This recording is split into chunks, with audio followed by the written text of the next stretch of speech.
புள்ளும் சீலம்பினகான் புள்ளரையன் கோயிலில் வெள்ளை விழி சங்கின் பேரரவம் கேட்டிலையோ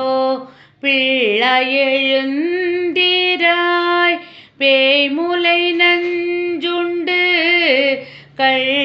கள்ளச்சகடம் கலக்கழிய காலோச்சி வெள்ளத்தரவில்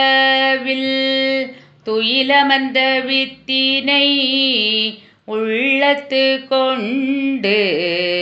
முனிவர்களும் யோகிகளும் மெல்ல எழுந்து